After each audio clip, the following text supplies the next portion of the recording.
ಇತ್ತ ಬಿಜೆಪಿಯಿಂದನೂ ಕೂಡ ಅಭ್ಯರ್ಥಿಗಳ ಆಯ್ಕೆಯ ಕಸರತ್ತು ಶುರು ಆಗಿದೆ. ಹೈಕಮಾಂಡ್ಗೆ ರಾಜ್ಯದ ಸರ್ವೆ ವರದಿಯನ್ನು ತಲುಪಿಸಿದ್ದಾರೆ ಬಿಜೆಪಿ ರಾಜ್ಯಾಧ್ಯಕ್ಷ ವಿಜಯೇಂದ್ರ ಹಾಗೂ ತಮ್ಮ ಸರ್ವೆ ವರದಿಯನ್ನ ಹೈಕಮಾಂಡ್ ಕೊಟ್ಟಿದೆ. ಈ ಎರಡು ವರದಿಗಳನ್ನು ಆಧರಿಸಿ ಅಭ್ಯರ್ಥಿ ಆಯ್ಕೆ ನಡೆಯುತ್ತೆ. ಹೈಕಮಾಂಡ್ ಒಂದು ಸರ್ವೆ ಮಾಡಿದೆ, ರಾಜ್ಯದಿಂದನೂ ಒಂದು ಸರ್ವೆ ಆಗಿದೆ. ಪರಸ್ಪರ ವರದಿಯನ್ನ ಎಕ್ಸ್ಚೇಂಜ್ ಮಾಡಿಕೊಂಡಿದ್ದಾರೆ. ಎಲ್ಲ 28 ಕ್ಷೇತ್ರಗಳಲ್ಲೂ ಕೂಡ ಈ ಸರ್ವೆ ಮಾಡಿ ಪ್ರತ್ಯೇಕ ವರದಿಯನ್ನ ತಯಾರಿಸಲಾಗಿದೆ. ಎರಡು ವರದಿಯನ್ನ ಸೂಕ್ಷ್ಮವಾಗಿ ಅವಲೋಕಿಸ್ತಾರೆ. ಅದಾದ್ಮೇಲೆ ಯಾವ ಅಭ್ಯರ್ಥಿಯನ್ನ ಫೈನಲ್ ಮಾಡಬೇಕು ಅನ್ನೋ ನಿರ್ಧಾರಕ್ಕೆ ಹೈಕಮಾಂಡ್ ಬರುತ್ತೆ. ಸೊ ಬಿಜೆಪಿಯಲ್ಲಿ ಲೋಕಸಮರಕ್ಕೆ ಈ ರೀತಿಯಾಗಿ ಸಿದ್ಧತೆಗಳಾಗ್ತಾ ಇದೆ. ಅಭ್ಯರ್ಥಿಗಳನ್ನ ಆಯ್ಕೆ ಮಾಡೋ ವಿಚಾರದಲ್ಲಿ ಹೈಕಮಾಂಡ್ ಕೂಡ ಕೇವಲ ಏನು ರಾಜ್ಯದಿಂದ ಏನು ಸರ್ವೆ ರಿಪೋರ್ಟ್ ಹೋಗುತ್ತೆ ಅದಷ್ಟನ್ನೇ ಆಧರಿಸಿ ಅಭ್ಯರ್ಥಿಯನ್ನ ಫೈನಲ್ ಮಾಡೋದಿಲ್ಲ. ಅವರು ಒಂದು ಪ್ರತ್ಯೇಕ ಸರ್ವೆ ಮಾಡ್ಕೊಂಡಿದ್ದಾರೆ. ಎಲ್ಲ ಕ್ಷೇತ್ರಗಳಿಗೆ ಸಂಬಂಧಪಟ್ಟ ಹಾಗೆ ಹೈಕಮಾಂಡ್ ಹತ್ರನೂ ಕೂಡ ಅವರದ್ದೇ ಆದ ಒಂದು ಸರ್ವೆ ರಿಪೋರ್ಟ್ ಇದೆ. ರಾಜ್ಯದಿಂದನೂ ಕೂಡ ಒಂದು ಸರ್ವೆ ರಿಪೋರ್ಟ್ ಅನ್ನ ತರಿಸ್ಕೊಂಡಿದ್ದಾರೆ. ಎರಡನ್ನು ತಾಳೆ ಹಾಕಿ ನೋಡ್ತಾರೆ. ಎರಡನ್ನು ಗಮನಿಸಿದಾಗ ಯಾವ ಅಭ್ಯರ್ಥಿಗೆ ಹೆಚ್ಚು ಒಲವಿದೆ ಅಥವಾ ಹೆಚ್ಚು ಜನಮನ್ನಣೆ ಸಿಗಬಹುದು ಅನ್ಸುತ್ತೆ ಅಂಥವ್ರನ್ನ ಫೈನಲ್ ಮಾಡ್ತಾರೆ. ಡೀಟೇಲ್ಸ್ ಕೊಡ್ತಾರೆ ನ್ಯೂಸ್ ಡೆಸ್ಕ್ ಇಂದ ಮಧುಸೂದನ್ ಲೈವ್ ನಲ್ಲಿ ಜಾಯ್ನ್ ಆಗ್ತಾ ಇದ್ದಾರೆ.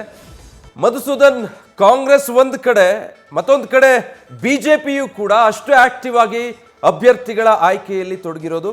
ಪರಸ್ಪರ ಎರಡು ವರದಿಗಳನ್ನು ಎಕ್ಸ್ಚೇಂಜ್ ಮಾಡ್ಕೊಂಡಿದ್ದಾರೆ ರಾಜ್ಯ ಮತ್ತೆ ಕೇಂದ್ರ ಬಿಜೆಪಿಯ ನಾಯಕರು.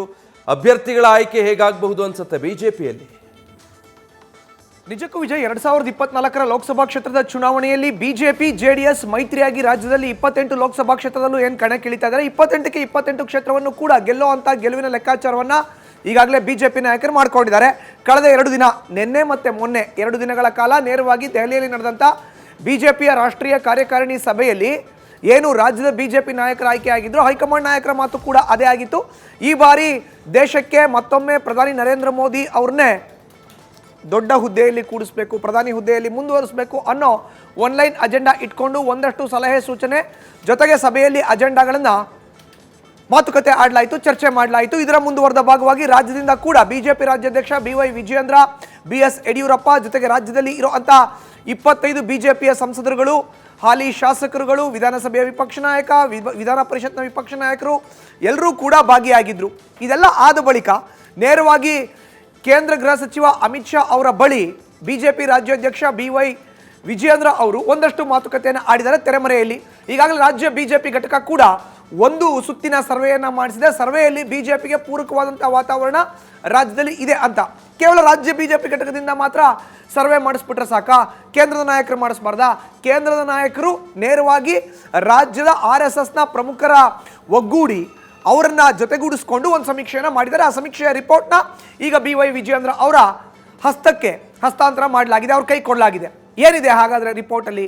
ಈಗಾಗಲೇ ಮಾಧ್ಯಮಗಳಲ್ಲಿ ಬರ್ತಾ ಇರುವಂಥ ಒಂದಷ್ಟು ಸರ್ವೆಯ ಪ್ರಕಾರ 20ಕ್ಕೂ ಹೆಚ್ಚು ಸ್ಥಾನಗಳನ್ನು ರಾಜ್ಯದಲ್ಲಿ ಬಿಜೆಪಿ ಗೆಲ್ಲತ್ತೆ ಅನ್ನೋ ಒಂದು ವಿಷಯ ಎಲ್ರಿಗೂ ಗೊತ್ತಿದೆ. ಆದರೆ 28ಕ್ಕೆ 28 ಕ್ಷೇತ್ರವನ್ನು ಗೆಲ್ಲಲಿಕ್ಕೆ, ಉಳಿದ ಕ್ಷೇತ್ರಗಳನ್ನು ಬಿಜೆಪಿಯ ತೆಕ್ಕೆಗೆ ತರಲಿಕ್ಕೆ ಏನೆಲ್ಲ ತಂತ್ರ ಪ್ರತಿತಂತ್ರಗಳನ್ನು ರೂಪಿಸಬೇಕು ಅನ್ನೋ ವರದಿ ಇದೆಯಲ್ಲ, ಆ ವರದಿ ಈಗ ವಿಜಯೇಂದ್ರ ಅವರ ಕೈಗೆ ಬಂದಿದೆ. ಯಾವೆಲ್ಲ ಕ್ಷೇತ್ರದಲ್ಲಿ ಬಿಜೆಪಿಗೆ ಹಿನ್ನಡೆ ಆಗಬಹುದಾದಂಥ ವಾತಾವರಣ ಇದೆಯೋ ಅದನ್ನು ಸಕಾರಾತ್ಮಕವಾಗಿ ಪೂರಕವಾದಂಥ ವಾತಾವರಣ ನಿರ್ಮಾಣ ಮಾಡಿಕೊಳ್ಳಿಕ್ಕೆ ಈ ವರದಿಯನ್ನು ನೇರವಾಗಿ ಅಮಿತ್ ಶಾ ಅವರು BY ವಿಜಯೇಂದ್ರ ಅವರ ಕೈಗೆ ಕೊಟ್ಟಿದ್ದಾರೆ. BY ವಿಜಯೇಂದ್ರ ಅವರು ತೆಗೆದುಕೊಂಡಿರುವಂಥ ವರದಿ ಅದು ಈಗಾಗಲೇ ಕೇಂದ್ರದ ಸಚಿವರ ಬಳಿ ಇದೆ, ಅಂದರೆ ಕೇಂದ್ರದ ಬಿಜೆಪಿ ಹೈಕಮಾಂಡ್ ನಾಯಕರ ಬಳಿ ಇದೆ. ಬಟ್ ಕೇಂದ್ರದ ಬಿಜೆಪಿ ನಾಯಕರು ಯಾವೆಲ್ಲ ವರದಿಯನ್ನು ಈಗ ತಯಾರು ಮಾಡಿದಾರೋ ಸರ್ವೆ ವರದಿ ವಿಚಾರಕ್ಕೆ ಸಂಬಂಧಪಟ್ಟಂತೆ ಅದರಲ್ಲಿ ಪ್ರಚಾರ ಜೊತೆಗೆ ಯಾವ ಕ್ಷೇತ್ರದಲ್ಲಿ ಹಿನ್ನಡೆ ಆಗುತ್ತೋ ಅದನ್ನು ಯಾವ ರೀತಿ ಪ್ಲಸ್ ಮಾಡ್ಕೋಬೇಕು ಅನ್ನೋದನ್ನ ಈಗ ವರದಿಯ ಮೂಲಕ ಬಿಜೆಪಿ ರಾಜ್ಯಾಧ್ಯಕ್ಷ BY ವಿಜಯೇಂದ್ರ ಅವ್ರಿಗೆ ಕೊಟ್ಟಿದ್ದಾರೆ ಅನ್ನೋ ಮಾಹಿತಿ ನ್ಯೂಸ್ ಫಸ್ಟ್ಗೆ ಲಭ್ಯ ಆಗಿದೆ. ಲಾಸ್ಟ್ ಪಾಯಿಂಟ್ ಒಂದು ಆ್ಯಡ್ ಮಾಡೋದಾದ್ರೆ, ಈ ಎರಡೂ ವರದಿಯನ್ನು ಇಟ್ಕೊಂಡು ಮುಂಬರೋ ಅಂತ 2-2.5 ತಿಂಗಳಲ್ಲಿ ಎದುರಾಗೋ ಅಂತ ಲೋಕಸಭಾ ಕ್ಷೇತ್ರದ ಚುನಾವಣೆ ಏನಿದೆ ಅದರಲ್ಲಿ ಬಿಜೆಪಿ JDS ಮೈತ್ರಿಯಾಗಿ 28ಕ್ಕೆ 28 ಕ್ಷೇತ್ರವನ್ನು ಗೆಲ್ಲಲಿಕ್ಕೆ ರಣತಂತ್ರವನ್ನು ರೂಪಿಸಬೇಕಾಗುತ್ತೆ. Vijay, thank you Madhusudan. News first ನಿರ್ಭೀತಿಯಿಂದ ನಿಮ್ಮ ಪರವಾಗಿ.